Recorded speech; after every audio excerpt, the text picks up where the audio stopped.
This interview is for the Library of Congress Veterans History Project with Kermit L. Harden, Jr. of Urbana, who was in the U.S. Army from March 20, 1943 to December 15, 1945. Mr. Harden served in Europe with Company K of the 301st Infantry, 94th Division as a private first class. My name is Harriet Williamson. Henry Radcliffe is the Director of Sound, Lighting, and Videography. Also in the studio is Harriet Ann Steinrauff Harden and Andrew Harden. We are in the television studio of WILL in Urbana, Illinois, on the University of Illinois campus. Today is Friday, October 27, 2007, which is also Mr. Harden's birthday. Speaking of your birthday, would you like to talk about your family, your background, and your education, Mr. Harden? I have a family of course, my mother and father, and I had two brothers and two sisters. One brother died when he was only 5 years old, and we lived on a farm, and I grew up on a farm. And where were you born? Born in Mequon, Illinois. Okay, where is Knox that? County. Uh-huh. In I was the oldest of my father was rather unique. He had 5 children before he was 16 or before he was 21 years old. Oh my goodness.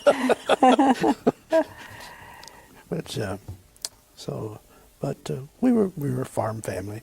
My father then later became an engineer for a mining company, but we still farmed. He did both jobs. Mm-hmm. So I graduated in high school and came to the University of Illinois.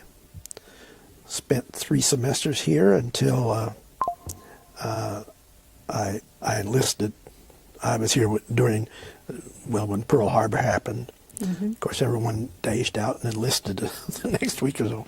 And I was just old enough to enlist, and enlisted in December, and was called into service in March of 1943. How did you choose to be in the Army?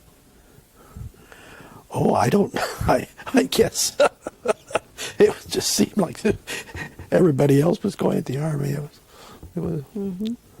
Did you enlist with some friends? Oh yeah, lots of friends here on the campus. And did they stay with you during your experience in the military? None, not a single one with me, but in my experience I ran into an awful lot of college-age men. Now, what were you studying when you came to the University of Illinois before you enlisted in the Army? I was going to be a math or history teacher. Uh-huh. And had you been following the news of the world at that point in time, and do you think you had an understanding of what was happening? Oh, I don't remember that too much. I remember that everyone was sort of surprised with the attack at Pearl Harbor, and that sort of brought everything into focus at that particular time. Of course, the draft was in force, but I wasn't old enough to be drafted, so I didn't worry too much about that. Mm-hmm. So how old were you then when you did enlist? I came to the university when I was 16 years old. Mm-hmm. And So you were 17 then when you enlisted? Actually, I'm born in October, so I was 16 for the first 2 months of my first year here, then 17, and then I was just 2 months older at 18 when I enlisted. So you were extremely young when you joined the military. Well, I was young in age, but I wasn't unique because there were a lot of people same age I was and so forth.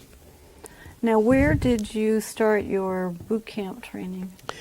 I went to Camp Robinson in Arkansas for basic training, and I was there only 3 weeks when I was pulled out of there and sent to Carnegie Institute.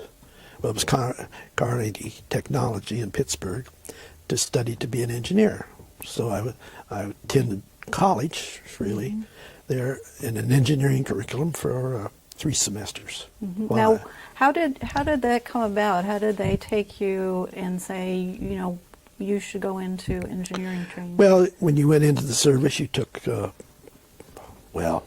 sort of a placement type test, and a result of that, I guess they thought that I could be a good engineer, and asked if I wanted to do it, go to school, and I, of course, did. Now, what kinds of things did you learn at Carnegie?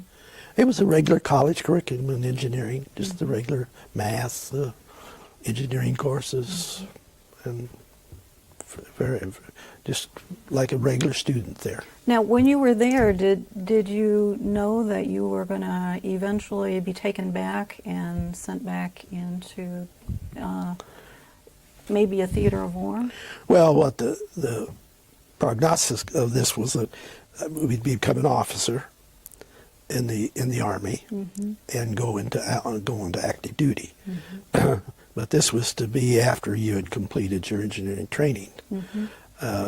What happened was that they curtailed the program before we finished up. Did they curtail the program because they needed infantry? Well, they didn't really need a lot of engineers, I think, was the main thing. And of course, they were getting ready for the invasion of Europe, and they were building up the armed forces and so forth. So when I left there, I went back to the infantry. And it was very unique for a lot of my friends because I never took basic training. Oh. Only those 3 weeks. Oh, my goodness. But that again there were a lot of us in that situation that were there. But So when you left Carnegie, then where did you go next? I went to Camp McCain, Mississippi.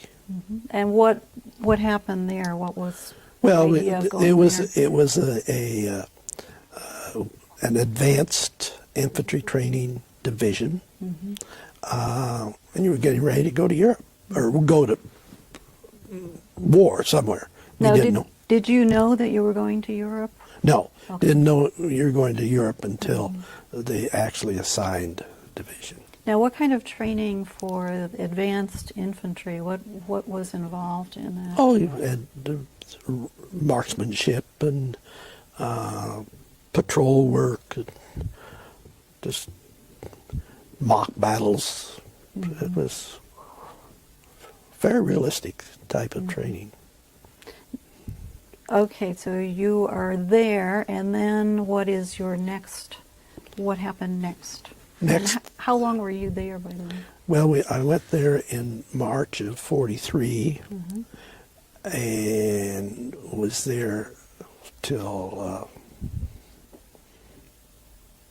again I don't remember August of '43 when we were assigned to go to Europe. Okay, so then you were sent by train to the Trained East Coast?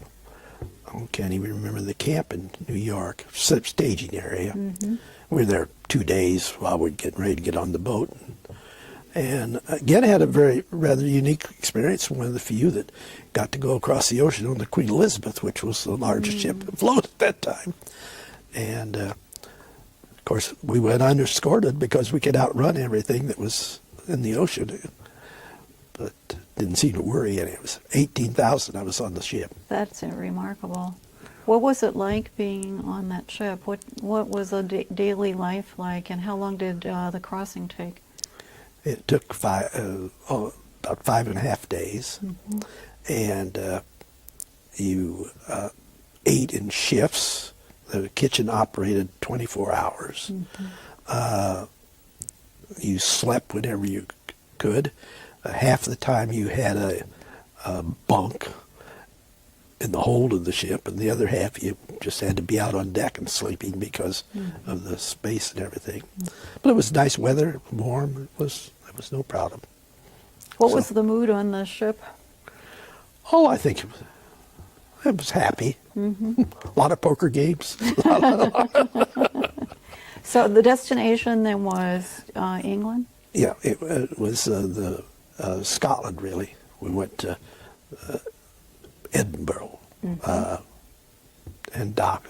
The ship docked there in the Firth of Clyde. Of course, the water wasn't deep enough for it to get to the shore, so we had to go in with climb down rope ladders off the boat and get into little dinghies and ride ashore. Okay, so you're in Edinburgh now, and then where did Got you a go train from and went to a town called Chippenham, which is down in, I guess you'd call it south central England. And we were there for 4 weeks. Again, some training, mainly just a staging area until we could go. Now, this was August, and D-Day had been the previous June. So we knew we were going to go to France, but just didn't know when. So, Were you able to communicate with people back home all during your training and going into England? oh yeah, well, you wrote letters and stuff, but which took 2 or 3 weeks sometimes to get back and forth. There wasn't any airmail or anything like that. So, Had you developed friendships at this point in time with people that you were with? well, you become very close to the people in your company because you learn to depend on each other and so forth. So Yeah. when did orders come down then to go to Europe? I don't remember the exact date. It was first or second week of September. We went across the channel, and that was no problem either. We went across the channel. The only problem was we had to wait ashore because there wasn't any docks there. We landed at what was Omaha Beach, but by that time the beach had been cleared, and there wasn't anybody shooting at us when we got out there. So. When then did you get into actual combat? So you're in France, and We moved from the beach area down to the town outside the town of Lorient, and part of our division was there. I was around Lorient. The other part of it went to Saint Nazaire. Those are 2 ports there on the western edge of France. what was the strategy for your particular? Well, you knew about the war. That was our armed forces had broken out of the deadlock, if you want to call it, at the beach. I think the original theory was that we'd get off that beach in about 2 weeks or so, but it took 3 or 4. And this little town of Saint-Lô, the tanks broke out of there one day and just ran as fast as they could across France, and they cut off 65,000 Germans in the town of Lorient and Saint Nazaire, and they were completely cut off from getting to back home, and so our first assignment was to keep them there. And they stayed there until 3 days after the end of the war. So they were there for a long time. So did they then become prisoners of war, or was that just continual No, fighting? they were very active. We would run patrols in there occasionally to see if they were trying to do anything. There was always the thought that they might try and break out of there. Well, 65,000 men, that's quite a bit. And they were having trouble supplying them because there was blockade, and that was the Atlantic Ocean on the other side, and they blockaded that. So they were mainly supplied by submarines. And Lorient, there was tremendous submarine pins there, which are still there today, in fact. So that's a part of the strategy, was to destroy those submarine bases? Oh, they couldn't. Bomb could make a direct hit. They had 18-foot concrete top on them, so a bomb didn't do anything to them. Oh, you can go there today, and they look like they were, other than the just the oldest of it, you thought they were built 10 years ago. Now, have you been back? Oh, yes. How many times have you been back to Europe? I've been to Europe 4 times. Mm-hmm. And have you visited the various sites where you fought? Oh, yes, yes. Mm-hmm. Yeah. About 3 years ago, we had we were invited back by the town where we were captured, and I was captured in the Lorient section. That's mm-hmm. where I became a prisoner, and so we went back, and they've got a museum there. Well, with a lot of the material that I brought with me here, mm-hmm. that's on display there, and in fact, we've been invited to go back again this June for a celebration of some sort. So do you attend reunions then? Oh, yeah. Mm-hmm. Not every one of them, but I've been to a lot of them. They're getting smaller and smaller, you know. So you were in combat for how many days then before you were captured? Well, combat may not be the right word, because we're in this mm-hmm. holding. I mean, mm-hmm. It was really boring. The only activity was when you went out on patrol. And then sometimes you'd go out on patrol and wouldn't find anything, and sometimes you'd get shot at. Mm-hmm. And sometimes you'd get surrounded and get captured, like I did. Is that what happened? You yeah. were on patrol? Right. Mm-hmm. And why don't you talk about that? What that experience was like? Well, it was a pretty bad day. There were 55 of us on patrol. It was a big patrol, and we got surrounded, and 5 were killed and 23 wounded from about 9 o'clock in the morning till dark. Mm-hmm. And our forces tried to come in and relieve the surrounding, but they couldn't get through either. Mm-hmm. So it was getting dark, and mortars were coming in on us all the time, and mm-hmm. so we decided we couldn't really, and we were running out of ammunition too. So, mm-hmm. Mm-hmm. So then you were captured by the Germans. Yes. And then what happened after that? Well, we went into the town of Lorient and stayed at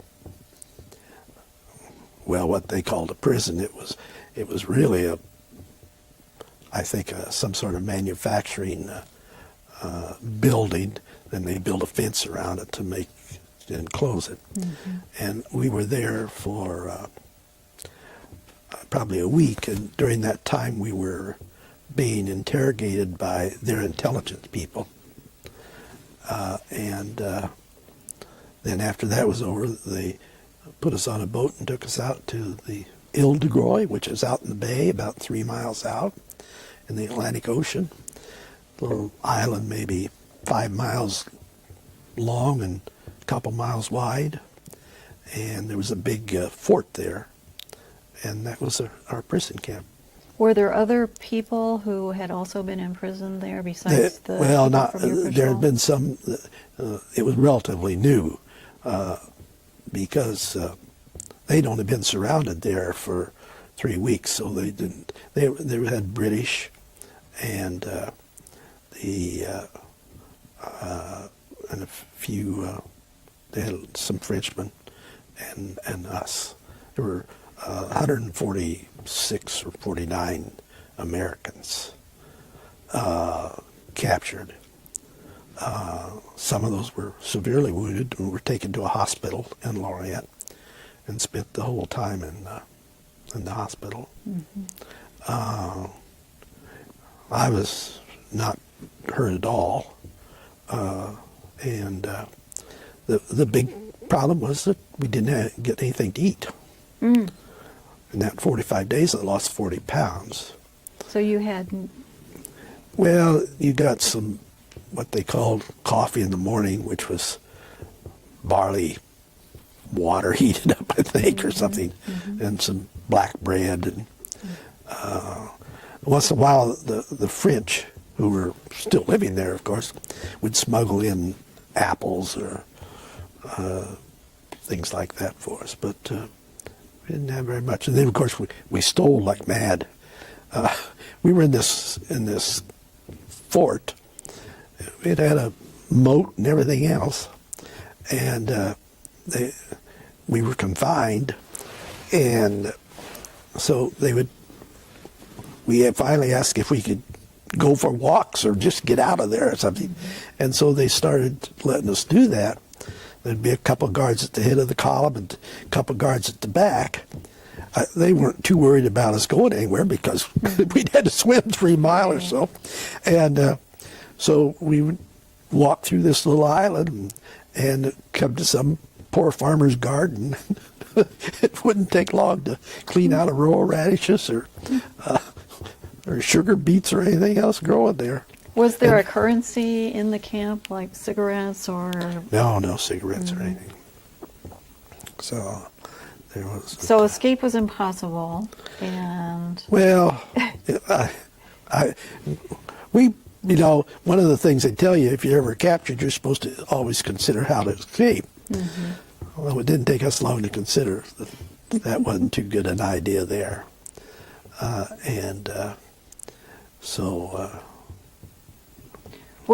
Did you segregate yourselves into nationalities, or was everybody? Well, we were segregated. We were all Americans where I was in this particular type. Did any leaders come to the fore and do things like try and organize activities, or? Oh, we played a lot of bridge. We made cards out of cardboard and played bridge. And we learned to steal, I guess, would be the big thing we could. So they once in a while they'd need people to haul food from the dock up to the fort, and they'd have us do that. And I remember one time 3 of us stole a whole bag, about a 50-pound bag of carrots by just sticking them down in our pants and everywhere else. So. While you were there, did you receive any communication from the outside world in terms of either letters from home or news of what was going on in terms of the war? No. Well, of course, we were declared missing in action to our family, so they didn't know whether we were alive or not. My mother did write 3 letters, and I didn't receive them until Christmas, when we were exchanged. She sent them through the Red Cross, and the Red Cross the Red Cross was very helpful because they was a source of communication.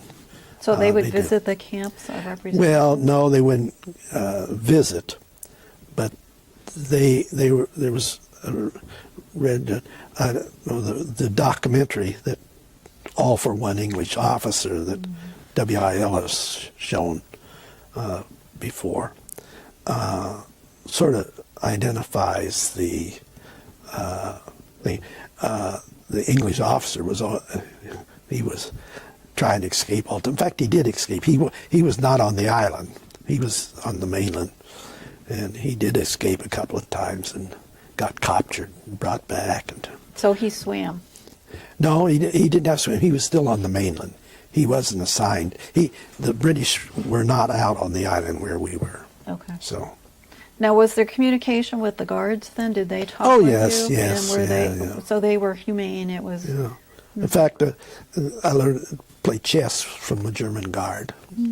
He had a chess set, and the guards were pretty bored too. They were usually older men that were probably too old for combat, and I don't think it was a big job to keep us there. So then how did you get released? Because you had mentioned that you were there for 45 days. So. Well, there was a Red Cross man by the name of Jerome Hodges with our division. And the main communication was with French. The French could run between both lines. They apparently got word that we were in there and we were starving. And so he one day just got in his Jeep with a white flag and drove right into the German lines and said he was a Red Cross person and he wanted to visit us. And they said no. And then he said, well, he wanted to send in some food and clothes. It was getting winter, and we had, of course, the day we were captured was probably 80 degrees, and we didn't have really warm clothes, and there was no heat where we eventually got a little potbelly stove that we could heat up and warm us up a little, but and he came in and he arranged. We did finally get some cigarettes and Old Henry bars through him that the Germans he brought to the Germans, and he got a receipt from them that they were going to deliver them and everything else. And of course, he never knew until later whether they were ever delivered or not, but they were. And I didn't smoke, but the fellows that did smoke were really having a hard time because there were no cigarettes there, and they rolled up grass and paper and tried and smoke that. And it was, so when they got the cigarettes, that was probably much more. And the Old Henry bars made us all sick because we hadn't eaten solid food for a long time, and so. But well, lose 40 pounds in 45 days is. And there were some men that were bigger than I was that lost more pounds than that too. So. So, tell me, your release then was when? Well, we got he arranged this exchange. It was supposed to be rank for rank, a able-bodied German for all of us, even those of us who were wounded and so forth. They wanted able-bodied Germans, and for rank. And so they had a day when they just called a truce, 9 o'clock in the morning till 5 o'clock at night. And they arranged for this little exchange in the little town of Etel. And they loaded us up that morning. We found out about a day before we left the camp to go do this, and they told us that in the morning now we're going to take you to be exchanged, and we had a lovely breakfast that morning. They fed us well that day. That was the only time we ever had really anything to eat. And we went to this place, and the German officers and all met the American officers. They went in a little cafe, had some wine and coffee, and worked out the deal, and everything was going well until some of the Germans, who they brought to be exchanged, refused to be exchanged.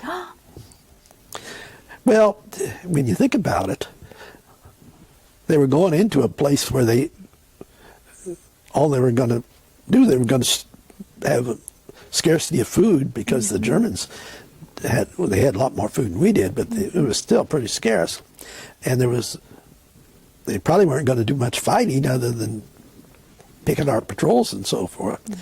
And so they refused to go. So later in the day, the Americans had to give up a few more Germans for, I don't know this for a fact, but I was told that they gave 7 Germans for me because I was late in the day and they made an exchange. Oh my And you begin to So worry. it was one at a time Yeah, then people were being exchanged? Yeah, there was certain procedure. You know, you had to be sure you got the right rank and serial Oh, number. that sounds very worrying. And all that type of thing. And then the German doctors always gave a physical to the German that they wanted to accept because they wanted to be sure is able-bodied. And So it's a very time-consuming process. right. And they took care of the seriously wounded first, our wounded, and some of those were still on stretchers and so forth, which took it took a longer time just to get them there, and because they had to have them come by ambulance and things of that sort. So the truce ended, the prisoners were exchanged, and then what happened to you next? Well, I went back and there was, of course, the first thing we did, we got deloused because there were things crawling on. We only had one set of clothes, you know, for 45 days. And then we started eating, which was more of a trauma than you can imagine because almost everything made you sick because you hadn't eat anything. And I remember the kitchen asked each one of us what we wanted to eat. Some of us thought we'd have pancakes and syrup. That really made us sick. So it took us a few days to do that. And then we had a physical. And if we were in good shape, which I turned out to be, we were reassigned back to a unit. And you could go back to the unit you were in before. So that's what I did. So how long then did you take to recuperate before you were sent back to your unit? That was about 5 days. So that's a very short period. Got back in time. Got back in time to go on a patrol and capture one of the old guards. Now, you had said that you really hadn't gone through boot camp, essentially. So what kind of combat training did you have, or did you not have any? We really didn't have any other than the non-commissioned officers. I was not alone in this. There was lots of others that had been in the same boat. So they'd hold little training sessions off by the side somewhere. I had never knew nothing about a rifle. So you had no rifle training? No.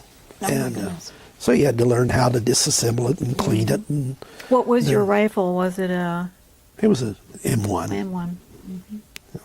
So you were learning to shoot while you were in combat, essentially.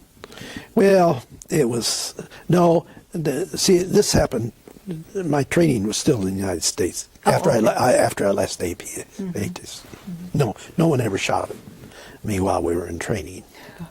But we were well trained by the time we got to New York to go to Europe. So, Okay, I'm sorry. Yeah, so.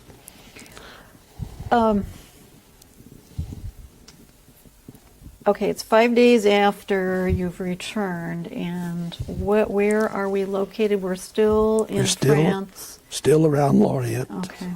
And how long did your unit or your company then, or regiment I should say, stay in that area? We left there in the last part of December, which was after the Battle of the Bulge started.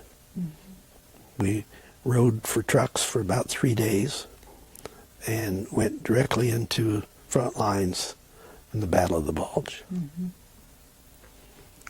Would you like to talk about that? Well, that was certainly a different type of war than we'd been out on patrol and so forth. But the main thing was it was extremely cold, and so you always had to fight the cold.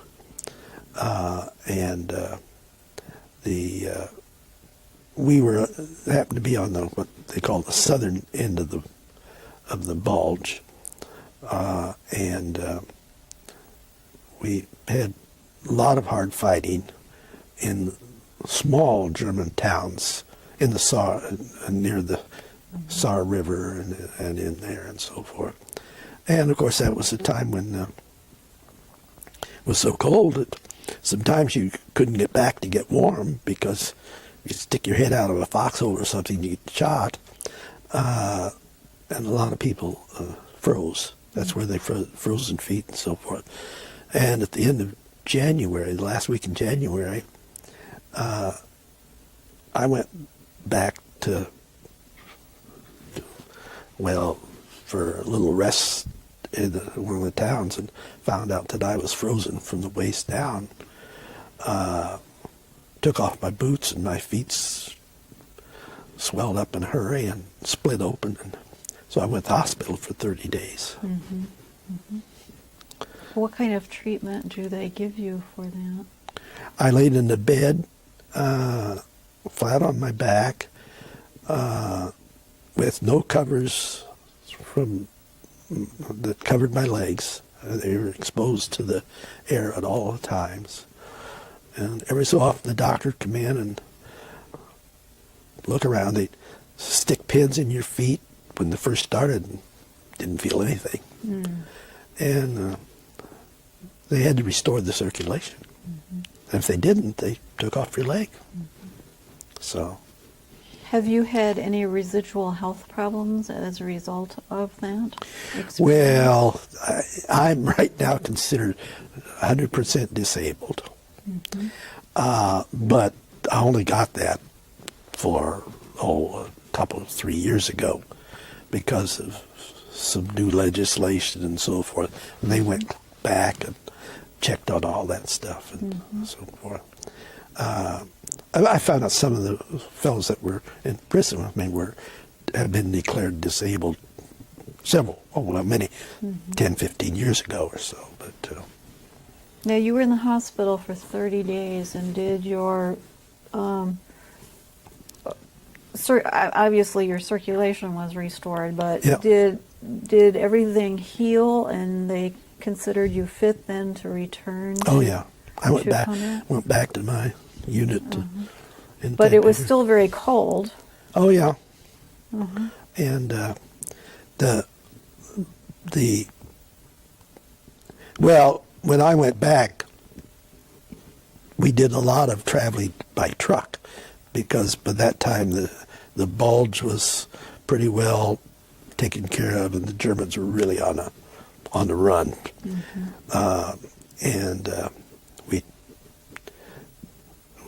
Some days we'd ride a truck all day and stop overnight somewhere and expect to have a battle the next day. Well, there weren't any Germans there, so you took off again. Mm-hmm. Now, the earlier fighting, before you were hospitalized, yeah. was that a kind of house-to-house kind of combat? Oh, well, yes. In this one little town called Ninning, we took the town from the Germans, and they came back and took it back from us. And we took it from them again. They came back and took it. So mm-hmm. we traded that off. That was pretty gory there. Mm-hmm. We usually were able to remove our dead, but the Germans weren't. They just lay in the streets mm-hmm. for 3 or 4 days there.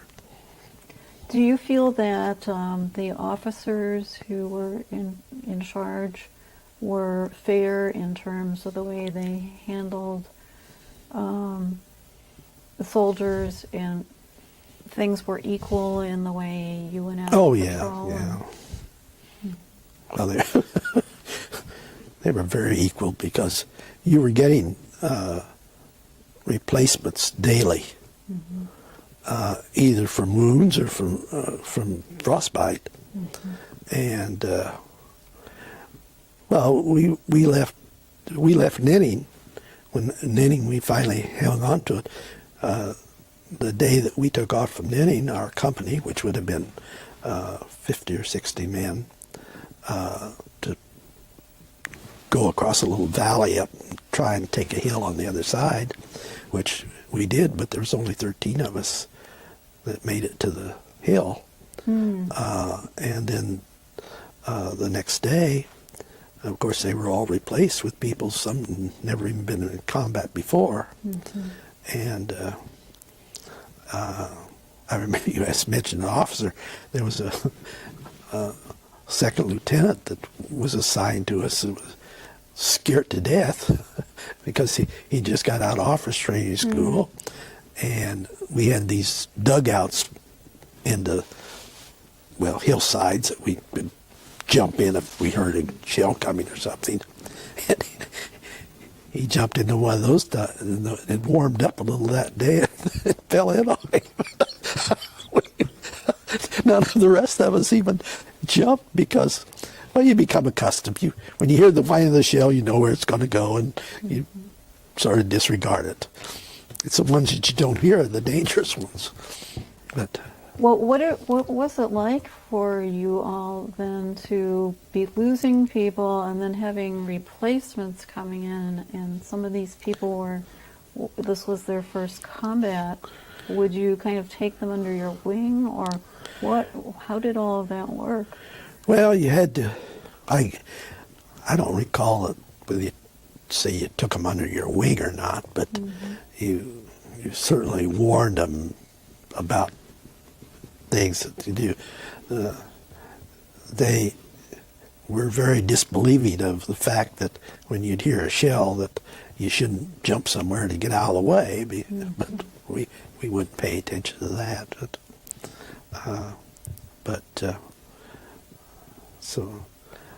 But there was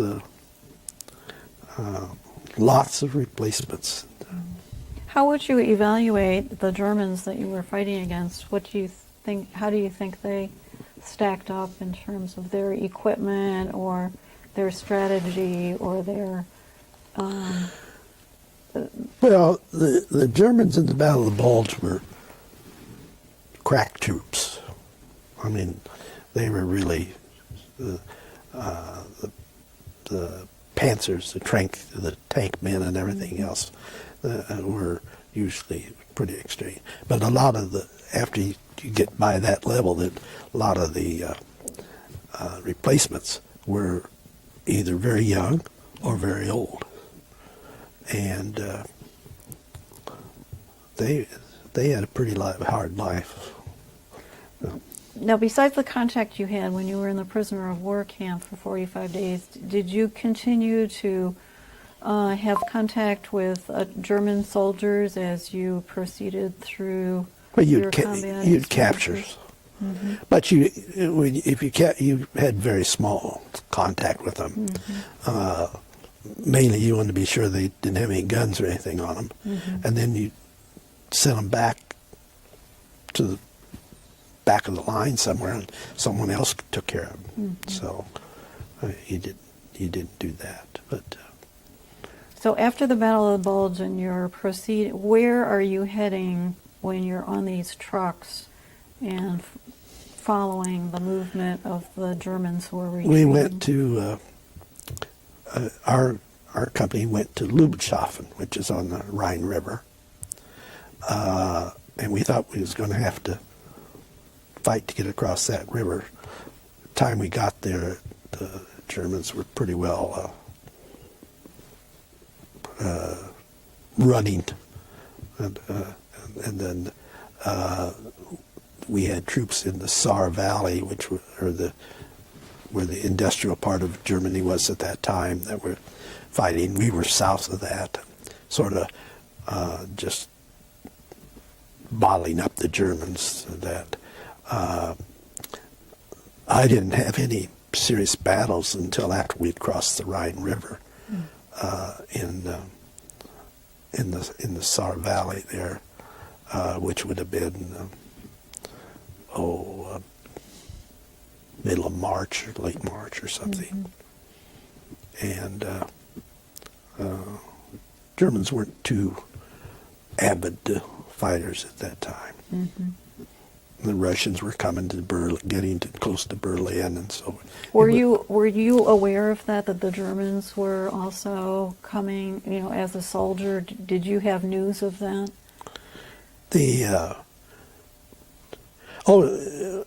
Well, yeah, you got that through capturing Germans, and they tell you, that they're done fighting. They didn't want to fight anymore, and so forth. But I mean, they didn't tell me that, but that's the information we got from.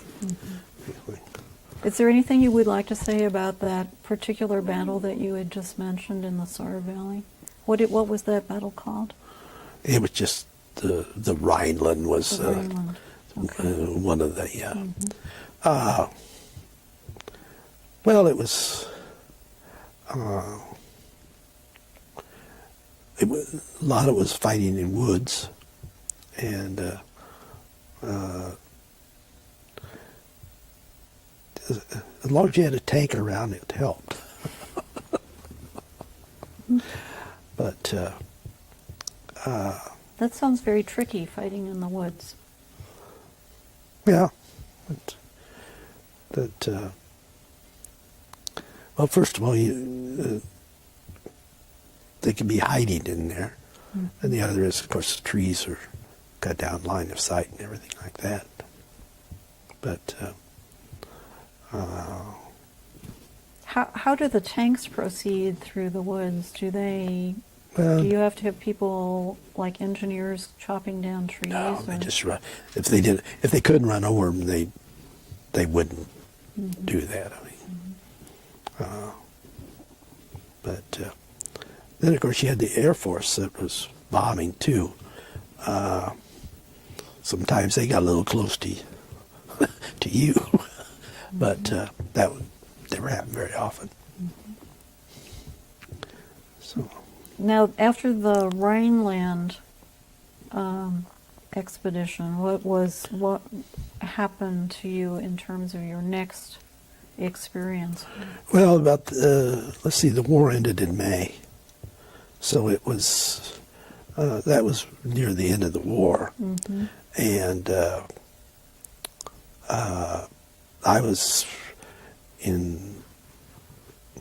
Well, I guess when the war ended, I was in the Rhineland area, and we became military police, really, getting the civilians and everything lined up.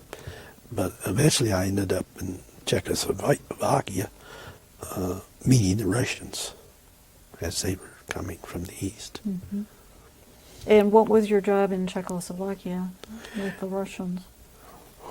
Mainly keep them on the other side of the railroad track, which was interesting because they didn't mind us going on over their side, but we sure didn't want them over on our side. So we were trying to occupy territory and making sure that the Russians would not further come further. Right.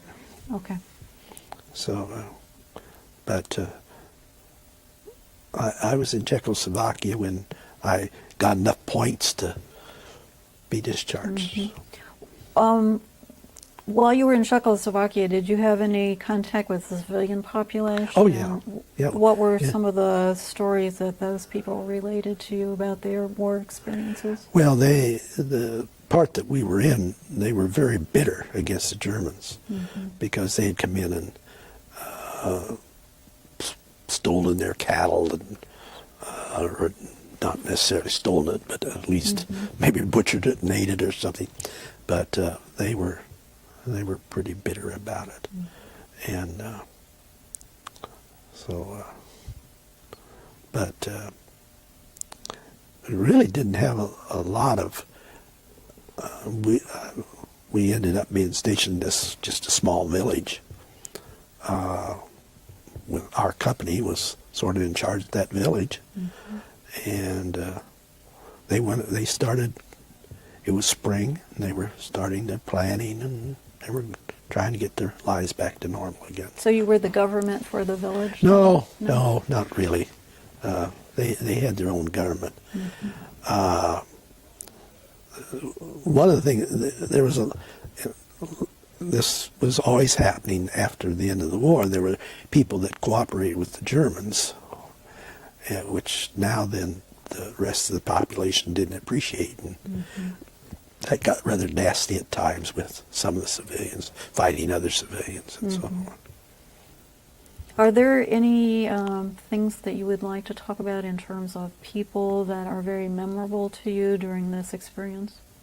Or other events that you would like to mention? Well, actually, as a whole, we didn't have a lot of contact with the civilian population, except around Lorient. But we soon learned you couldn't trust them because they could go back and forth between the Germans and so forth. And the day we were captured, they brought us. I said we had 5 killed, and one of those pictures that you're going to see later is at the cemetery where we buried them, but we only buried 4, and one of them was missing. And what had happened was that his body got stolen by a Frenchman, and the Frenchman put him in a wheelbarrow and flew him back to our lines. But when he got there, he didn't have any clothes or anything. The Frenchman had taken all that. But so. Are there any people in the Army who were friends of yours that you would like to mention or talk about, or any officers? Well, we had of course, my best friends were those that were captured with me, and some of them, after they were released, that was the end of the war for them because of various things. But there were 12 of us that got together for this documentary that I hadn't, well, some of them I hadn't heard of since we were exchanged. And some of them I've been in contact with. I think I was the only one that went clear through the war without being disconnected from our outfit. Beside your frostbite, did you suffer any other wounds during the... Well, I got blown up by a mine. It was on one of these patrols in Lorient. This was a hedgerow country, and there was a little gap in the hedgerow, and you always were suspicious that this was at night, and we always looked for tripwires and things in those, and sure enough, here was this opening with a tripwire, and the only problem was that the darn cat was around there, and somebody scared the cat, and he ran through the tripwire and blew it up. It turned out to be just one of those little pop grenades that I was in the hospital for 3 days. Well, didn't even go to a regular hospital, just an aid station for 3 days. I had a piece of shrapnel on my cheek and blown up. Blew the gun out of my hands and so forth. But another fellow was with me there. It was the same thing. So. Is there anything else you would like to talk about in terms of your war experiences in Europe that we haven't touched on? Yeah. Well, I received some medals and so forth. I don't know. I got Silver Star and the Bronze Star and the Purple Heart for my cat adventure. And I believe that they're with us today, and we'll take a look at those when we finish the interview. So you received enough points to go back home, and that was in December of 1945. How did you get back home? Well, I took many truck rides from Czechoslovakia to Le Havre, got on a boat and went to New York and came home for 30 days. And when I was home, I found out I had won the Silver Star, which gave me enough points that I could be discharged. So when I went back to Fort Sheridan at the end of my leave, I was discharged. Were you in contact with your family then after you, after you were out of the prisoner of war Oh, camp, yeah. they came to realize that you weren't Oh, yeah. missing. They found out, well, 3 or 4 days after, because they were notified. But I think the first communication that they got from me was in middle of December. After you were discharged, what happened to you after that? I came here at the university. So you went back to In school. January, the semester started, and I entered school. And what was it like to be back in school after being through this experience of war? Well,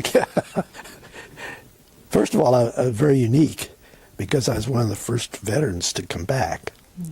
And the V-12 boys were here.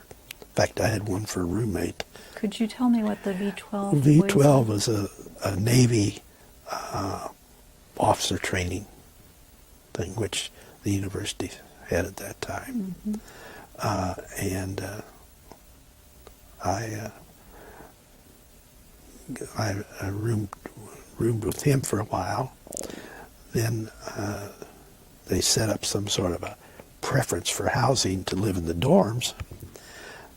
Well, I lived in the dorm, but and there were only 3 dorms for men that time. That's the 3 across from Huff Gym. And so I got in there, and had the second semester junior standing, which was the old man of the group. How old were you? Well, let's see, I was 22 then. So, Then when did you, what were you studying when you came back? Did you continue with your history or did math. you change? Well, I concentrated on math. Math.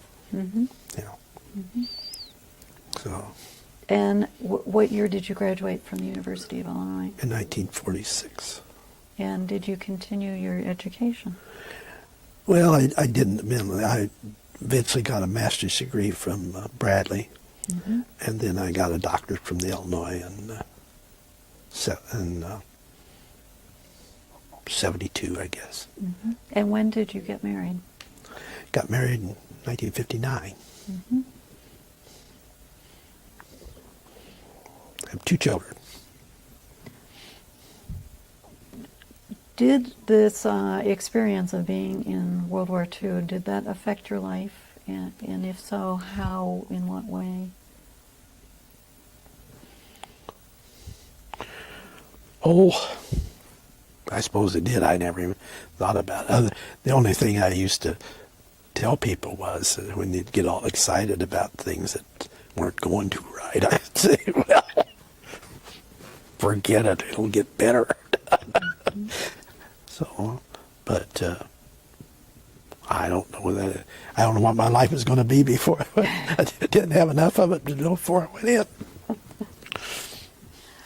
Mr. Harden, would you like to say anything else before we end the interview? I don't think so. Okay. Well, thank you very, very much. Good. It's been a pleasure to talk with you. Fine. Henry, we have a number of things that we would like to keep.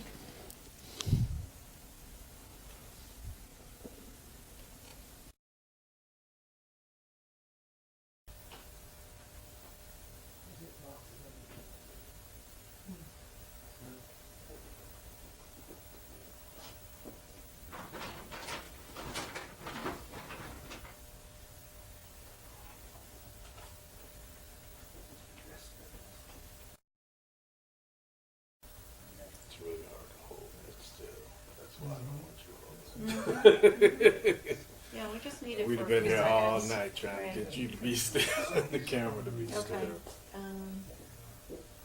He's still there. Yes, if you go right out this door, you'll see it to your left.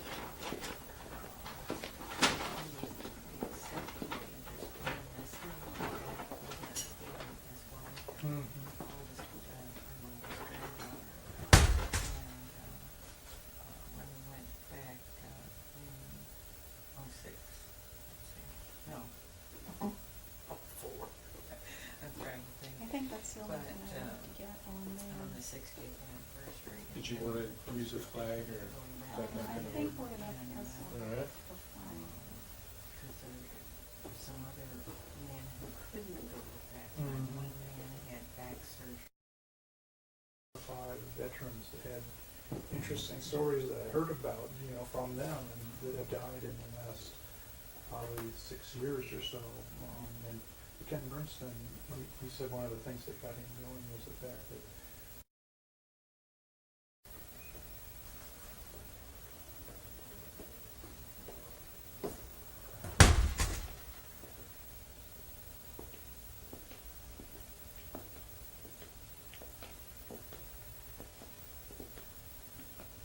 Oh my goodness.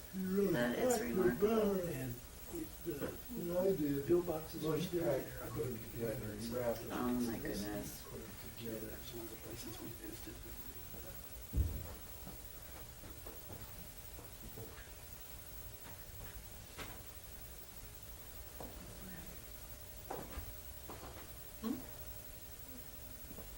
Diane.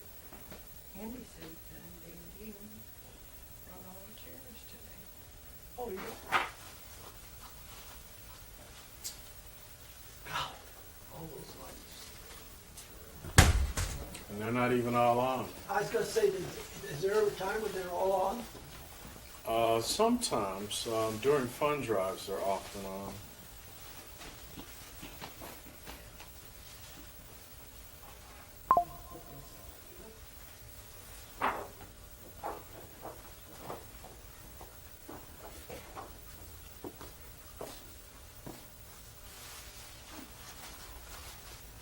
Do you keep any of these videos in your patrol department? Oh my god.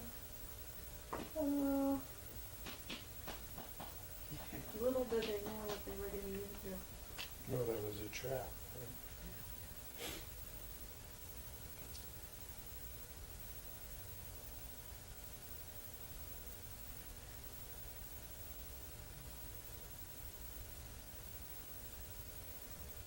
Good thing you wrote very well, Kermit, in those days. Mhm. That's pretty legible. What is your middle name? Al? Laverne.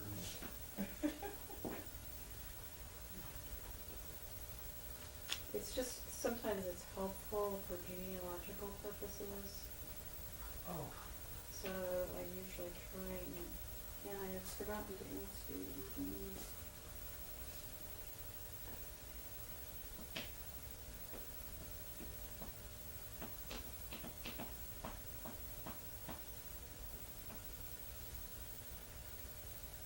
it said 60 on the